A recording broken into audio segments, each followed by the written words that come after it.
Thank you, everybody. Yay, exciting times. It's really nice to be here, isn't it? Just seeing how we had the threat of COVID, and but it's nice to be able to come out again, you know, to be able to spend time together outdoors. You know, the weather is nice as well, isn't it? It's not too cold. Thank you so much for being here. Thank you for coming. This event is called Beyond Blackness, and it is brought to you courtesy of Gorm Media in collaboration with Limerick Culture Night and Culture Night Ireland. Today we're going to be exploring the Black experience in Ireland. The main point of the show, or of the conversation this evening, would be to explore the contemporary Black experience here in Ireland and the multiculturalism of race, ethnicity, and integration of the Black experience in the discussion of cultural diversity within Ireland. We're excited to be here. It promises to be a very interesting conversation this evening, and we're also going to have great music after. We have Mamobo and Fitz who are going to be performing. So much excitement. And we also have Owen Alfred as well, who is also going to be performing tonight. And afterwards, to crown the night, we're going to have DJ Southside, who's going to be giving us some Afrobeat vibes. Is anybody here not familiar with Afrobeat? Okay, you're in for an experience, trust me. It's different from anything you're used to. So at this point, I'd like to introduce our speakers tonight.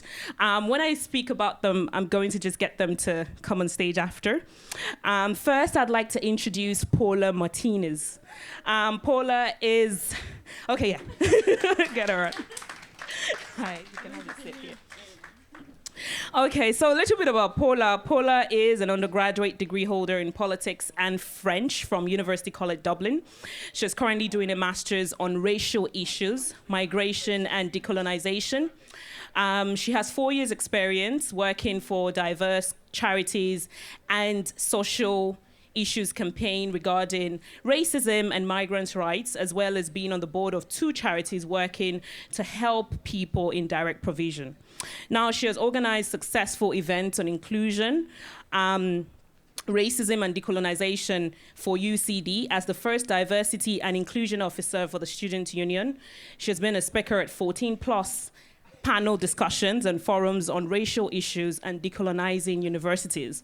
Now, currently, she's working on a thesis on transnational Blackness and what it means to be Black in the Irish context. She's also organizing a summer project for third-year students in Ireland, in Irish universities, to help in education and inclusion of kids and teenagers in direct provision centers. So a lot of activism there, and also academia as well. Thank you for being here, Paula. Next on the panel is Omar. Hi, Omar.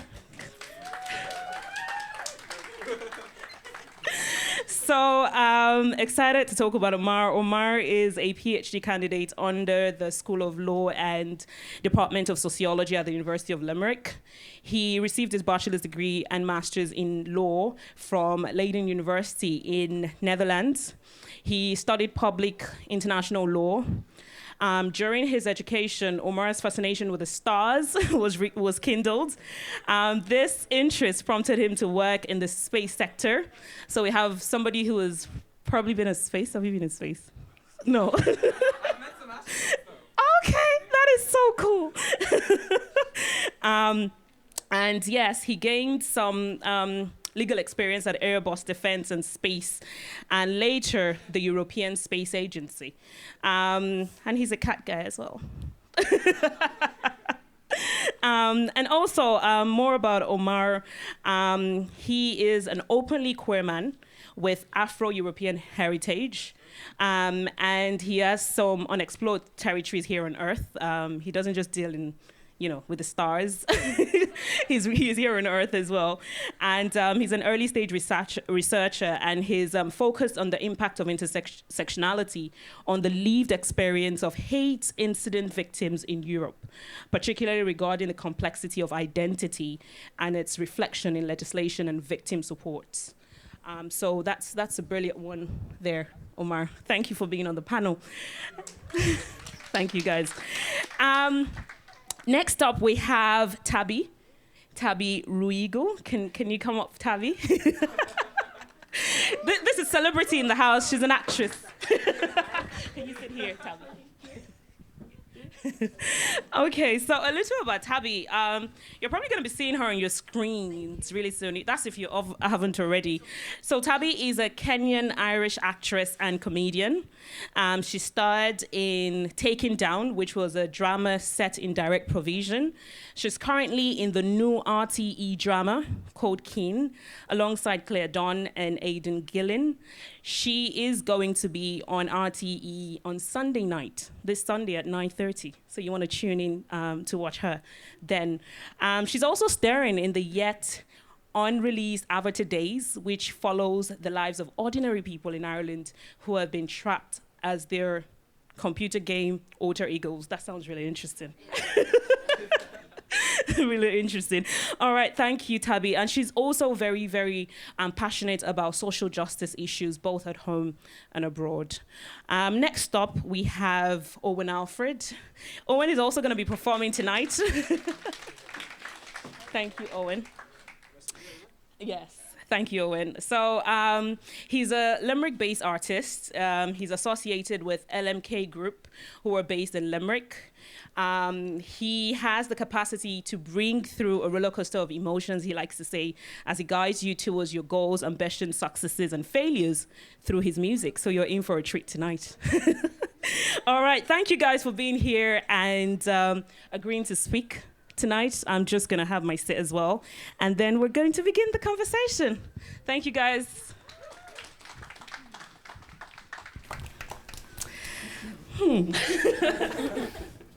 So let's begin the evening.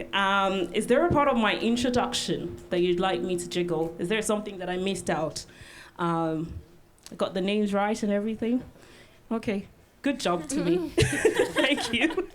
The only thing, we were joking because it's like such a distinguished panel and it's like, Taby was available.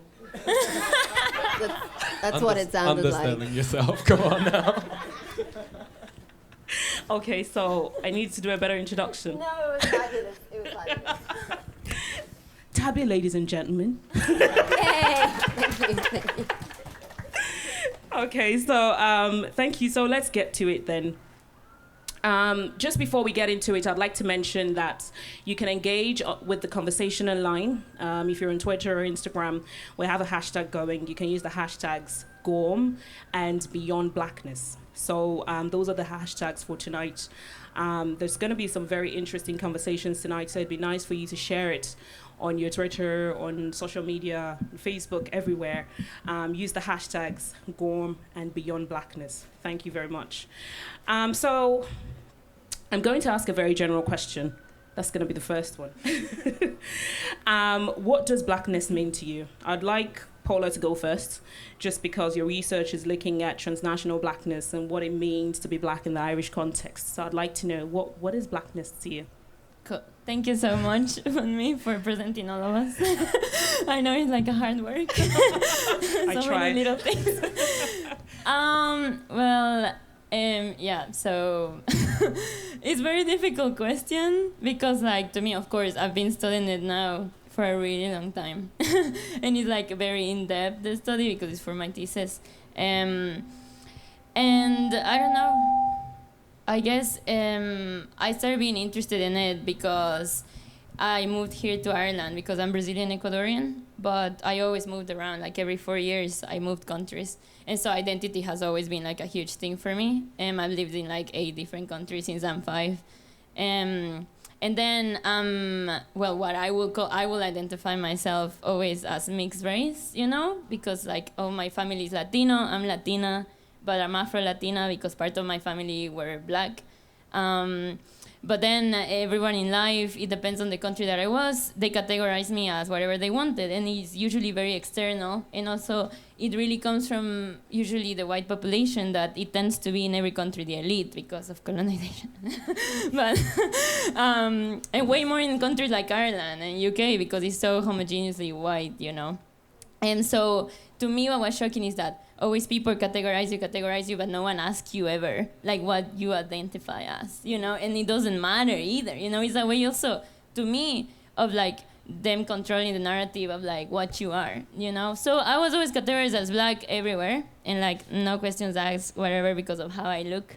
But then to me, that was always bizarre, because everywhere I live, and, like, I always had, of course, black friends, and then just mixed-race Latino kids, and then white friends. And to me, it feels like, let's say, black Americans, it's like completely different to Afro-Brazilians. Like, we have nothing to do with each other culturally, like language, in identity. And so I was super interested in all of this. And then coming here too, I started being super interested in like what is blackness, as you say. And so a huge thing that like leads my thesis is that I'm the first like diversity and inclusion officer of UCD, and I do a lot of panel discussions talking with like black students and stuff like that, and like Latino students about like how they feel, racism they have experienced, how we can make UCD better for them. And it came up that I did a black positivity one because everything was around racism. And I was like, okay, but there's good things about being us, you know? It's not everything racism. Like we're not always the victim. Yeah, exactly. And it's like, I'm not suffering all the time. Yeah, it happens often, but I love who I am, and I love how I look and how my parents look.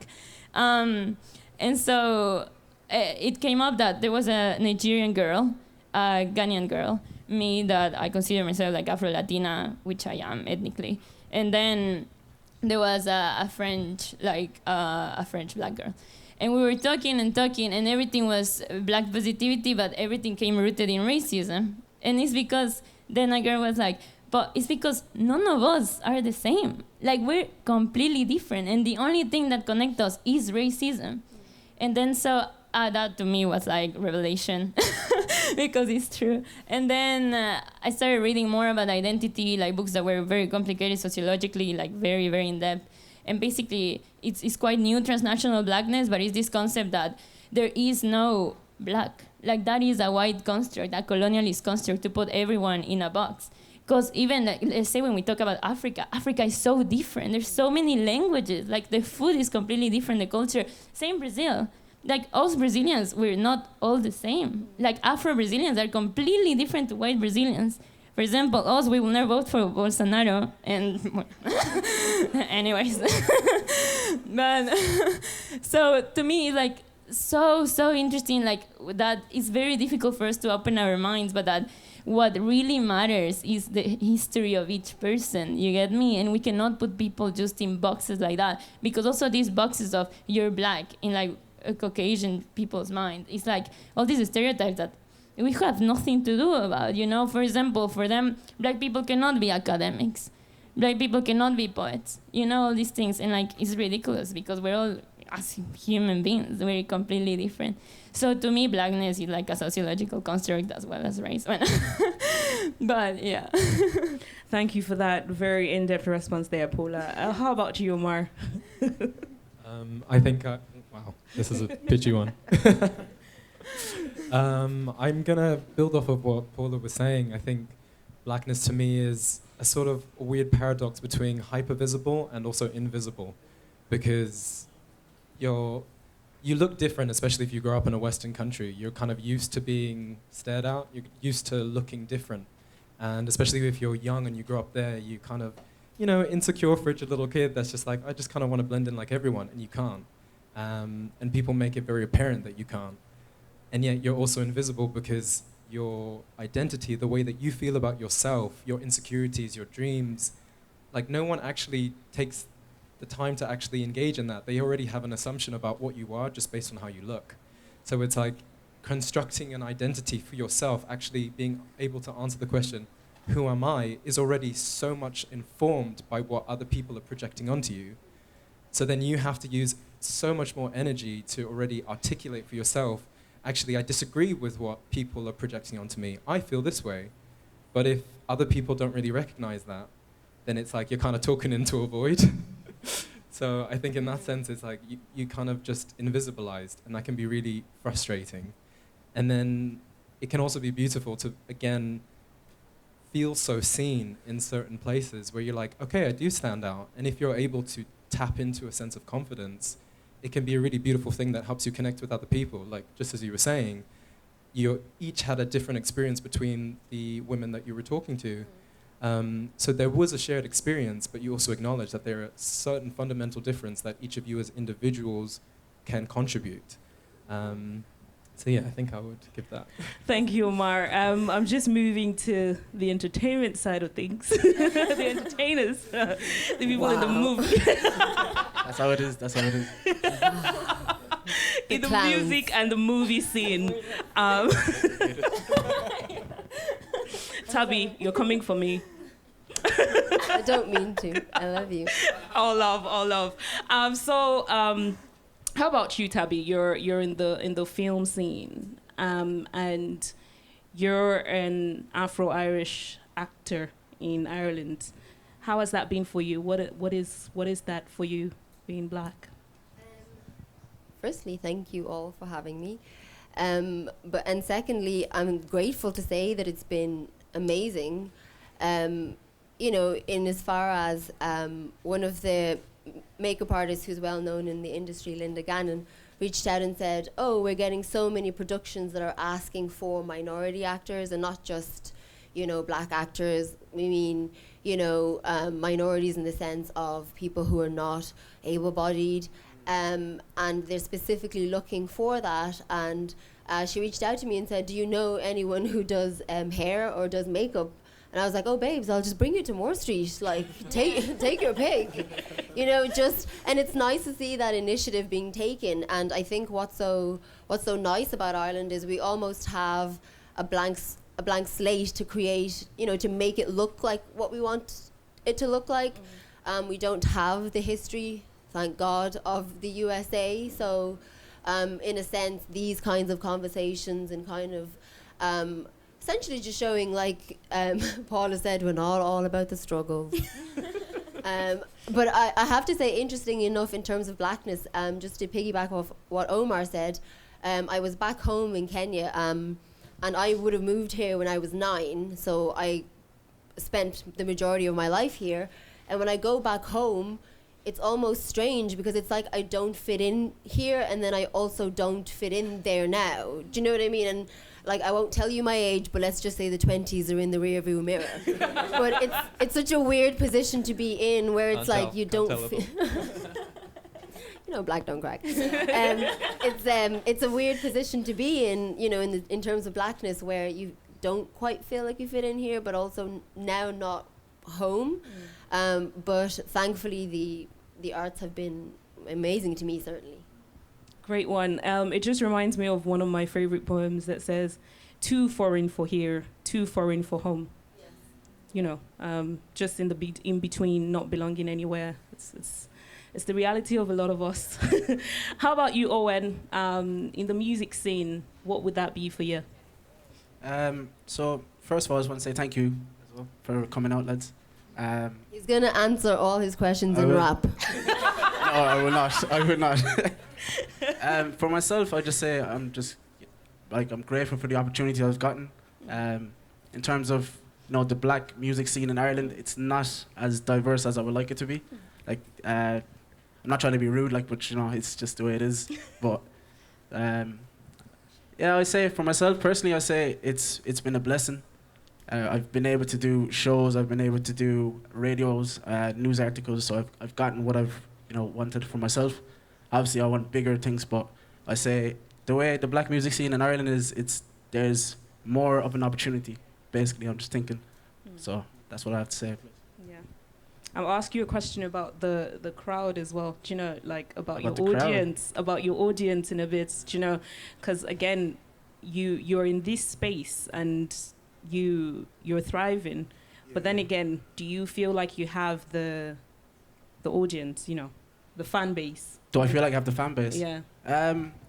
I'm happy with the fan base I have. Yeah, I feel like I have a loyal fan base. For the people that don't know me yet, you'll see me today. So you. Yes, yes, Come on, guys, fan base, yes, you know, please, so- please, please. Round of applause, please. Thank you for that, Owen. So back to Omar. I keep saying Omar. It's my accent, sorry.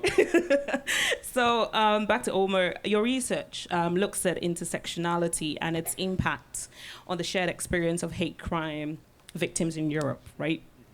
What exactly does intersectionality mean for a layman who has no idea?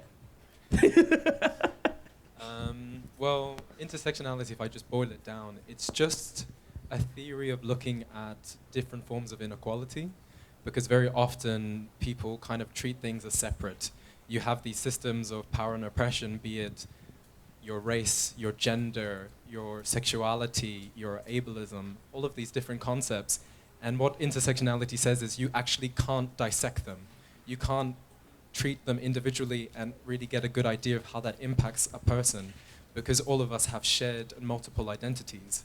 So it was essentially coined by Kimberly Crenshaw in 1989, and she really looked into that from the lens of sex and gender and race, seeing that when it came to black men, black women, white women, especially for black women, you couldn't really experience or understand their experience when it was through a gender lens or through a racialized lens.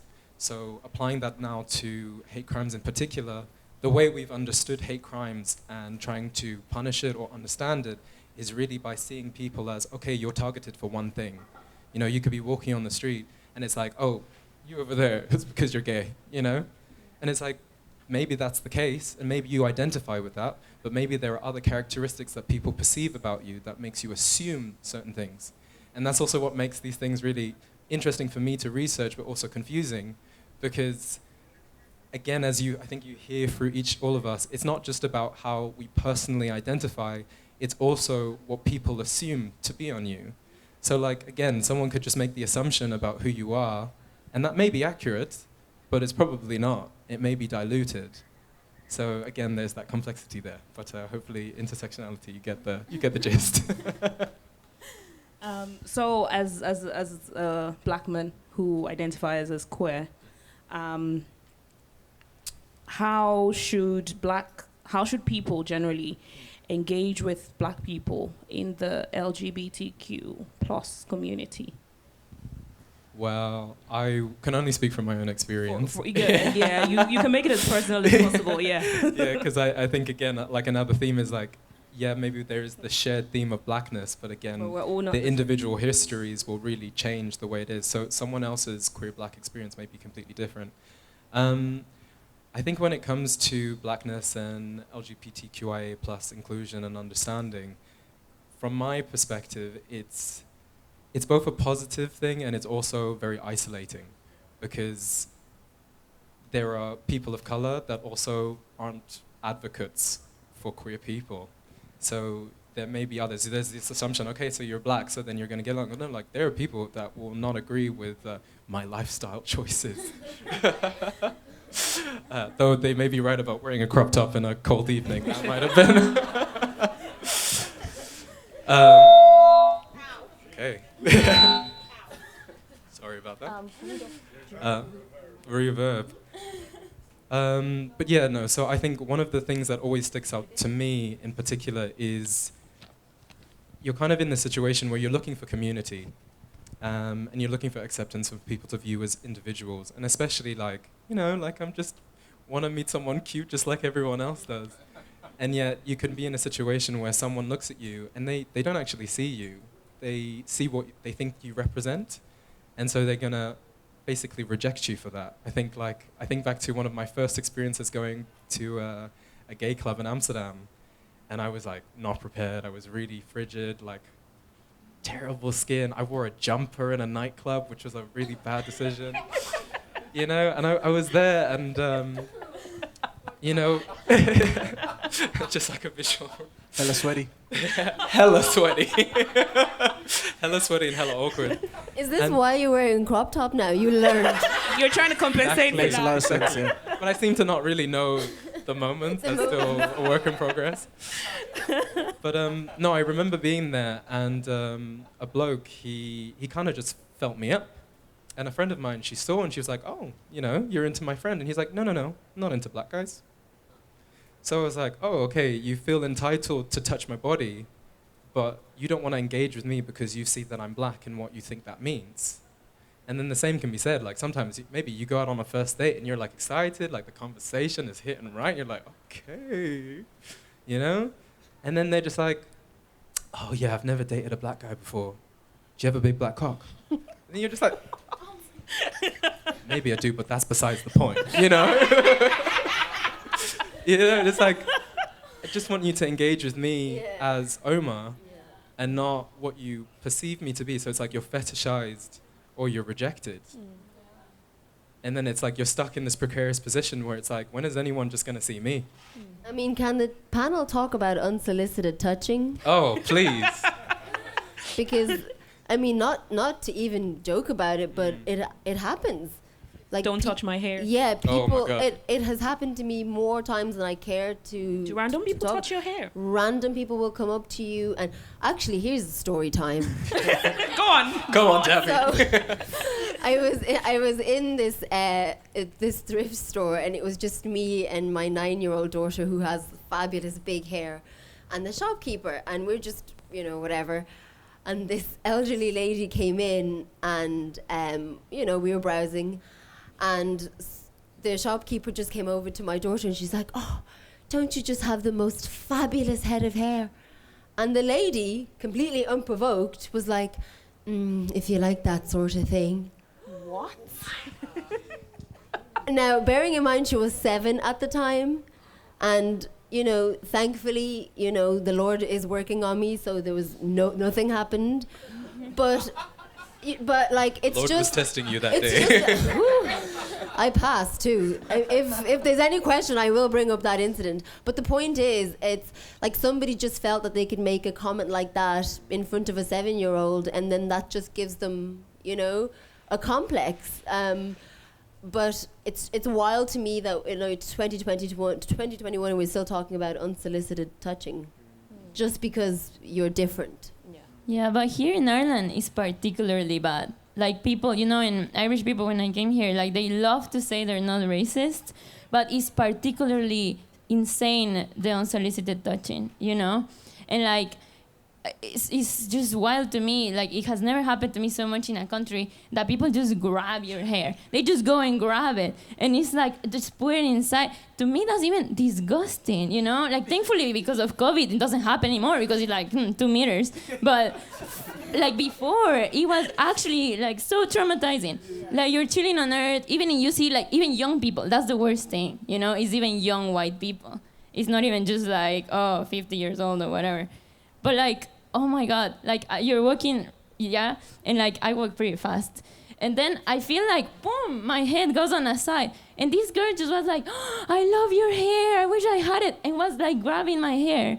And I was like, what's wrong with you? And like I'm screaming.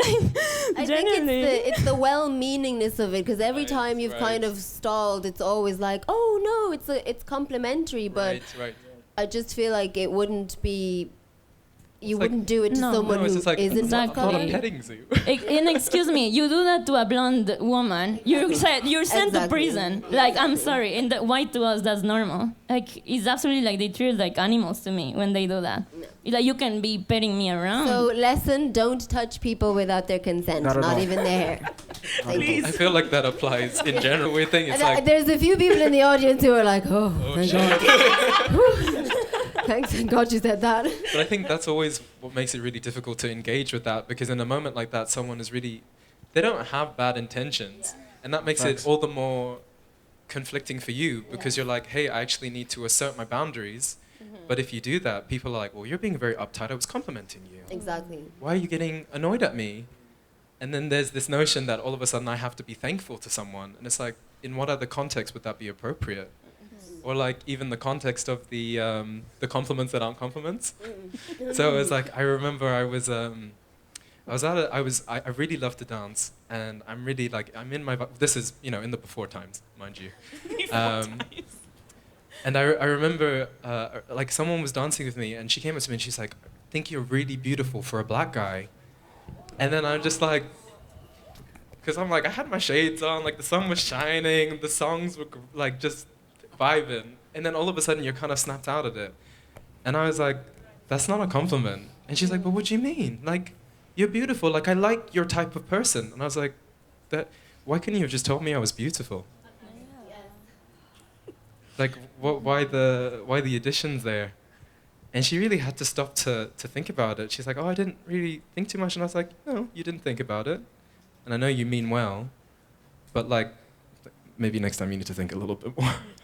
I have to say though, sometimes it's hilarious because one of the only 2 times I've ever been to Coppers, I was with my 2 other black friends. I mean, we were dancing, and this guy, pre-COVID times, so just in your face, is just like, are you guys professional dancers? And my friend, just shout out Justine if you're watching, who has no filter, was like, no, we're just black. But it's just, it's like, that's a funny assumption. It's like, oh, you're a professional dancer. It's like, no, I'm not. To be fair, it's the same thing. Oh God! And then I think it's worse for black women, because then you attack the angry black woman, and it's that stereotype of, oh, you always have a temper, or you're always quick to snap, or you're just miserable and you just always have something to be angry about. Meanwhile, they're not factoring in everything else, like you mentioned, and the fact that you're probably being treated like a toy, like you said. So, real quickly, I feel like I was just a downer there because everyone was just like... Very intense topic. So on the homogenization of blackness, let's just have a conversation about that briefly. Is there a global black identity? I think we already talked about the fact that there isn't, and every black person is just a different person, you know? Yeah. And the fact that, you know, blackness in itself is not even a thing. So race and ethnicity and all these things are just man-made to cause division between humans. But that said, like, I also find very interesting that in my research is kind of like, because my data is interviewing Black Irish people and Afro-Brazilians, because there's a huge population of Brazilians here in Ireland now, and comparing what they believe about blackness and how they interact even with each other. And it's very interesting to see that even they talking, they are like, there's no blackness because I feel Brazilian, I feel Kenyan, I feel Ghanaian.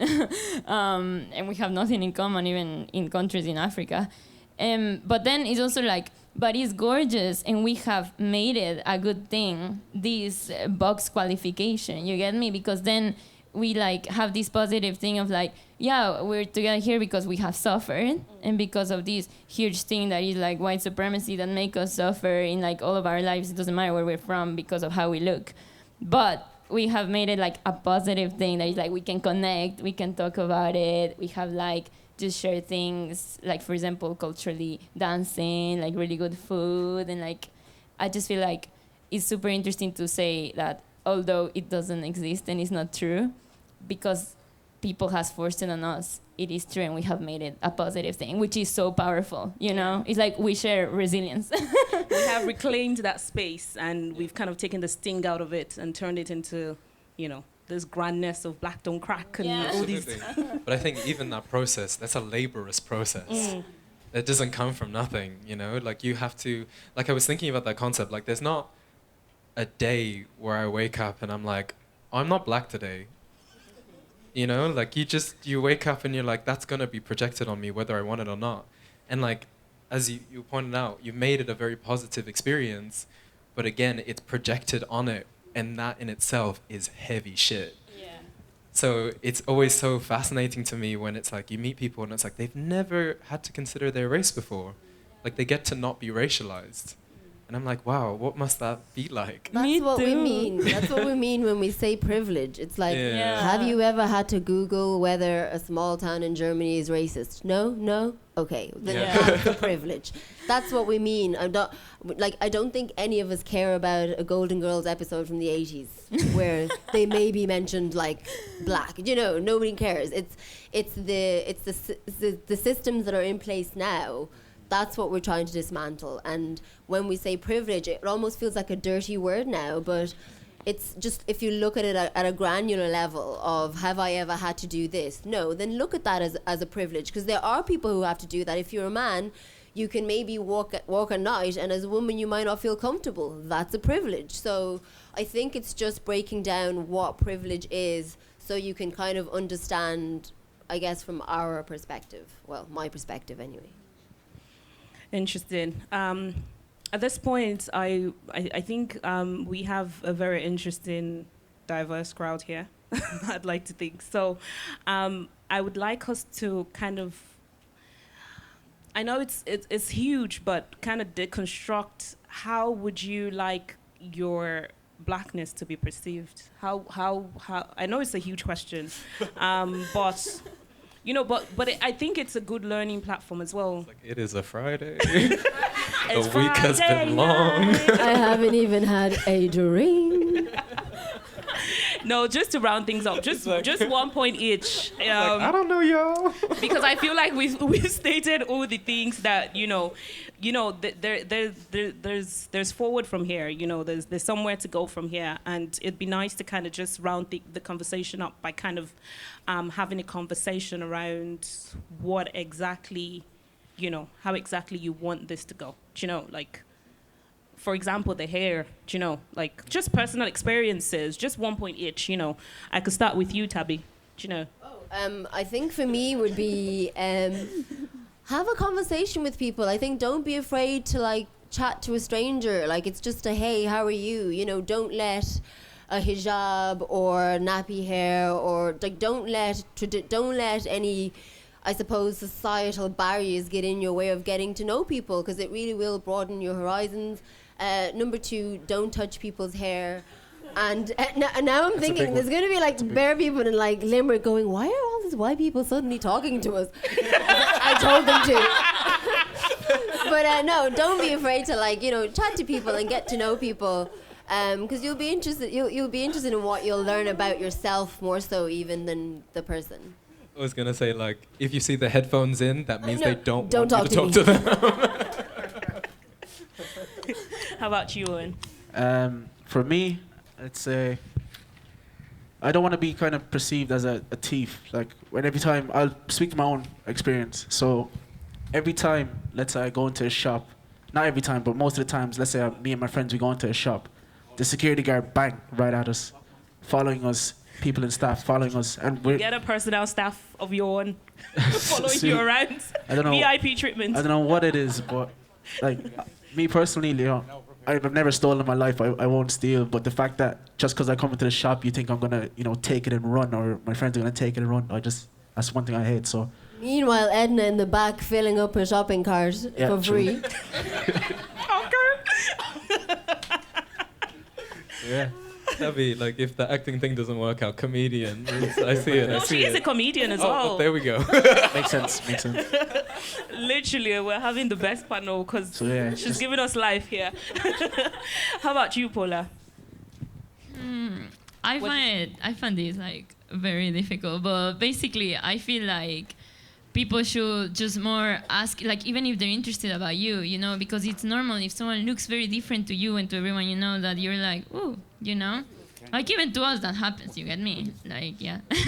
But I feel how you go about it is that you ask the person. You just generally ask nice questions. You really treat them with respect, like a human being, oh, where are you from? Where you feel from? Where have you lived? What's your language? Things like that. Not just go and I guess just the assumptions. It's just go to a person without trying to not have all those weird assumptions, Thank you very much. It's been amazing. We can now take questions now. If you have any questions, please put your hands up. I just love How you literally had your hand up. Don't forget the hashtag is Gorm and also hashtag Beyond Blackness. Can you go on with your question, please? Introduce yourself first. Hi, I'm Tango, non-binary, they, them. Oh. So I was wondering, Omar, it's hard enough being openly queer. How has being openly queer affected you as a person of color? Well, it's interesting because I think it's only very recently that it's been something that I've kind of been a bit more out in the open about. Because I think there's already this notion that you have to be almost like spectacular to get anywhere. So a lot of these things you have to suppress to be able to make any sort of stride, especially professionally, academically as well, where you already realize that you already have certain barriers that are working against you. But I think recently I've seen it more as a point of pride, no pun. But yeah, just, I don't know, there's just a feeling of, I think it's maybe contextualized just in the shared experience that we're all going through with the pandemic, where it was just like, oh God, I really just couldn't be fucked if you had an issue with the way, you know, like if I wore a crop top, or if you think I have a certain perception about me, or if that has an assumption, if I have piercings, if that means that I shouldn't be in the workplace, or you question that. Like, I really just don't want to spend so much mental energy on that anymore. And, you know, some days are better than others. Today is a good day. But yes, thank you. Nice to see some interest. So, yeah, I hope that answers your question. Thank you. I actually came out in the pandemic. Oh, congratulations. Welcome. I was questioning about 4 years ago. But it took the pandemic to finally give me the bolster of courage I needed. Because I was like, fuck it. People are at home. They can judge me how they want. I am done living a lie. Oh, that's beautiful. Thank you for sharing. Amen. Good job. Thank you for that. Do we have any other questions, please? Thank you. Hi, you mentioned, obviously, you all come from different places, so how do you even represent your own heritage, your own culture? For those of you that are coming from outside of Ireland, how do you actually feel that that's represented while you're in Ireland? If that makes any sense. That is a very good question. Okay. For me, I say, because I was born in Holland, so I came over here when I was about 8 years old. And my family are Nigerian. So I say for myself personally, how would I say this now? I put it in my music, basically. So I kind of represent Irish. I put Irish in my music. I put Dutch in my music. Sometimes a bit of Nigerian. The type of music I make, the Afro beats, and just try and incorporate that and just show myself, basically. That was a good answer. Oh, thank you. Thanks very much. Yeah. Soon. Yeah, I think like you, Owen, I feel it's very like it comes out in your culture, and I feel like culture, and through what I study, is like actually the little things. Like it's a huge thing, but it's actually in the small stuff. For example, for me, like I'm Ecuadorian Brazilian, and so like to me comes out in like what I like to eat, right? Like all my cravings that I have, all I cook, me showing my Irish friends and my Irish boyfriend like all of my food, you know, me relearning Brazilian dishes and Ecuadorian dishes because I cannot have them here because I don't have my mom or my dad. And so also listening to our music and just like feeling it, you get me? It's like, it's inside you, all of these little things that you were raised into, and like it doesn't matter where you are, like they're always gonna be like, hello. Thank you. Does that answer you? Actually, you wanna go? no, because like I have a completely different experience in the sense that for me, like I don't really have a place that I would say that I represent. I have mixed heritage. So yeah, of course, to the outside world, people are just like, oh, you're black. But you know, like I'm born in England and I grew up there. And then my mom's born in Germany and she has a Sudanese father and a German Jewish mother. And then I have a West African father between Togo and Mali. You're just kind of split between a bunch of places. Excuse me. So it's like, you don't really have a particular home that you can represent. You kind of feel split amongst people. And I think it's what Taby was talking about, how you can not be at home in one place and not be at home in another place where you're perceived to be. So if people come to you and you're just like, go back to your country, I'm like, where do I go? Where do I go? Okay, so my toe is going to Mali, my finger is going to Germany, and I think my ears, no, there's definitely some Togo in there. You know, like, what do you do? So I think it's not even that straightforward. Yeah. Does that answer your question? All right, thank you. Does anybody else have any question? Okay. Hey guys, you guys have been fantastic. Should I stand up or sit down? I'm not quite sure. Stay comfy, stay comfy. You know, I feel like I'm in school if I stand up. You know. You can take your seat if you like. No, it will be awkward now to sit down. So I'm just gonna keep standing. So basically, it's been fantastic and amazing. And thanks, Cultural Night, and to actually have this. Living here almost 25 years, and this is the first time I've seen such stage for people of color. So, wow. So that's Shout out to Mamobo and Gorm. So that says a lot on its own, you know. But for me, my question would be really. So where do we go from here? So what is the next step? Home. What do you guys? What do you guys feel the next step is to that hiring manager, to that person that is making the law in the DOL, where there's no representative for ethnic minorities? So what do you feel the next step is for us as a society? First step, abolish direct provision, number one. We're already behind on that plan that has yet to start. I don't know how you could be behind on something that you haven't started yet, but seemingly that's where we are. So for me, that would be the first step. Anybody else? Yeah, for me also, like I think one of the most like intense issues right now, and that is a racial issue, and also like ethnically, is direct provision. Like it's horrific. I studied that like in my undergrad. Like all I did were essays comparing that to other refugee systems that there is in any other country, and how it could be way better in any way with policies, but they just don't want to, because it takes time convincing and a bit more of money, but it's already costing lots of money.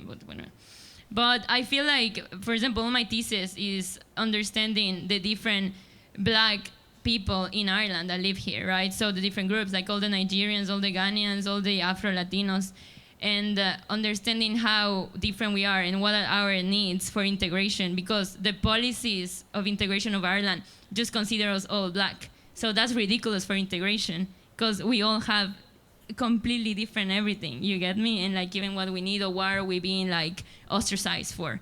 So basically I believe that the policies of integrations need to change, and also I feel the government does a really, really bad job with integration, and culturally mostly. Like I've been a lot to France, to Germany, to other countries, even Brazil. It's like here cultural events is just one night, that is tonight, and then it's over. And also the concept of free events that are cultural doesn't exist. You have to pay for everything, which for migrants is super difficult to do. Like we have such less money already because we're migrants, you know?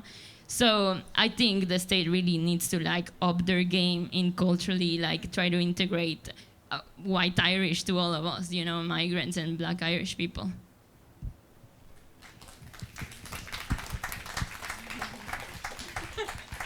Yeah, I think what God. There's water there. Oh, it's too late for that now. No, like I think beyond the institutional changes that need to be made, because ultimately a lot of these things are institutional issues that perpetrate and allow racial and other forms of inequality to still exist.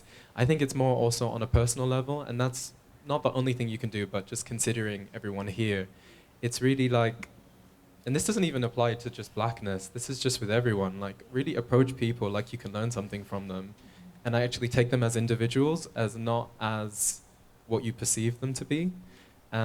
Maybe read a book on unconscious bias, heck, do a course, watch a YouTube video. Just like, again, always scrutinize and be curious about who you're interacting with, and also like recognize when you do notice like, oh, actually I had this assumption about someone and actually that's the furthest thing from the truth. And also like to be just open to speaking about these things. I had a conversation with some people I'm working with, and a lot of them, white people, are very concerned about saying the wrong thing, or they feel ashamed when they're like, oh, I guess I should have known that, but I didn't. And I was like, but if you don't even talk about it, you don't even express that, then you also don't learn either. You don't gain that sensitivity, you don't gain that muscle memory because you're not actually engaging with it. And ultimately the net consequence, if you don't actually ask and you're not actually curious, is that you don't develop that. And it just leaves the labor for other people of color to speak up. And like, we are already tired. I was gonna say. I was like, my back is aching. I think there's no shame. There's no shame in saying that. I didn't know and now I know. You know what I mean? I think there's something powerful about acknowledging that you once thought a certain way and you don't anymore. And I think it all kind of starts in your own networks and in your own circles. I mean, are you surrounding yourself with the kinds of people the kind of person that you want to be like? I think the emotional burden is heavy sometimes, and I think for me personally it was more, I felt it a lot. It's like therapy now. But I think for me, I worked in finance for 10 years before just packing it in and quitting this year. And it was sort of during the height of the BLM, the emotional toll that was required for you to check in and be okay and have all these meetings that were so mundane and you just had no interest in. And you just wanted to kind of just stay in bed and just sit in your feelings, and you don't even have the room to do that. So yes, if you could maybe take the weight off a little bit, that'd be great. Yeah, and I just wanted to chip in off of what you guys just said is actually make friends outside your circle. Not just romantic relationships, because we see, it's nice to like somebody and fall in love with their bodies and, but actually make platonic friends with people of other races and cultures. It's one of the things that I've noticed since I got to Ireland, that, there's not a lot of, and I think it's a cultural thing, and that's okay, but it just seems like, people are a little closed off and maybe just a little afraid to offend other people. But you don't learn if you don't make mistakes, it's okay, we'll forgive you. What's a bloody nose between friends, We'll forgive you. So, I don't know, like, I talk to a lot of my black friends, and, a lot of them don't have a lot of, I know there are a couple of them here, and I would ask them if they have actual Irish friends that are of the same sex, and I don't know if they have loads of that. Do you guys have? and it's, no, seriously, I'm one of the friendliest people that I know in the world, right? and I've been here 2 years, and I don't think I have, any close friends that, that are Irish and female, and I think that's not really very good. So basically, see Funmi after the show. Please be my friend. That was her public service announcement. But that's the best way to learn, to be honest, just taking all that weight off, all that organization weight on, and all that pleasantness of, we're just platonic, or I just, I met you in school, hi, hello, bye. You'd never get to know anyone that way. And then you still stay in that box where you tend to box people and just put people together and say, oh, that's a black person, Even within Nigeria, like, there's so many, like 250 different tribes, and we're all different. So, it's crazy. But yeah, do we have any more questions? Sorry, how are we doing with time? We're doing. I suppose for me, one of the biggest learning experiences I've had, especially when BLM was such a big thing last year, was not speaking over people of color. So I guess my question is, how can we conduct ourselves, Irish people online, in a way that's beneficial to people, of the minority groups? Sorry. I think it's, sorry, I know it's the panelists that should answer this, but I'm just gonna take over. Sorry. Let me tell you. I think, first of all, for that, I think it would be a thing of checking your bias. and asking yourself why you think you're more intelligent than that person, or why you think you know better than them. A very interesting one was I was having a conversation with somebody and she was arguing with me about what the raw form of sugar looked like, which is sugar cane. And she said to me that organic sugar is brown. And I said that sugar in its raw form, sugar cane, is white. And she argued with me. And I wondered why she thought she knew more than I did. Because, number one, I was older than her. I had more education than her. Why would she have thought she knew better than me? Do you know? And I just thought to myself, it's probably because she thinks I don't know better because I'm black. And so it's important to check those things. You know, I don't even have to have a PhD or a master's to know that sugarcane is white. You know? So, you know, these are the things. Just, you know, check your bias. Ask yourself why you think you know better than this person. And these are the questions that would help. But a lot of that is also because of education, though, because of your schools. Like, our education system everywhere is horrific. It's super Eurocentrist. So what happens is that they teach us since we're babies, and we grew up with that for years and years, and that's our normal in the world. To not know there's black poets, black liberators, black adventurers, black navigators, black artists, you know? No one knows. We cannot name anyone. It's ridiculous. So then we think that. We meet black people, we never think high of them. Latino people, less. Every Irish person I've met, tell me one good Latino writer, Gabriel Garcia Marquez, it's over. It's ridiculous. I was going to say, it's also just a matter of, first of all, doing some of the research yourself, just like you would any other topic. It's like you take some time to also just get curious, and then also uplift voices. So as not to speak over. And if you feel like you're in a moment where you're just like, am I speaking too loud here? Probably.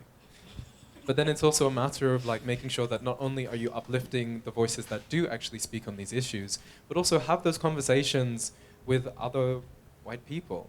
Because a lot of the time it falls on deaf ears, you know? It's like you're talking to other black people and we're all just like, yes, yes, I feel it. But it's like, what that can only do so much. It shouldn't just be a black issue or issues that stick with isolated social identity groups. We need to see it as a collective issue. Like there's a beautiful essay by Audre Lorde, and she says there's no hierarchy to oppression. So like you can't dissect these things. You actually need to do the work to really spread the message and actually have those conversations. And it can't just exist in particular pockets and then expect change. That's what I would say. When it comes to online, the repost button is your best friend when it comes to amplifying voices.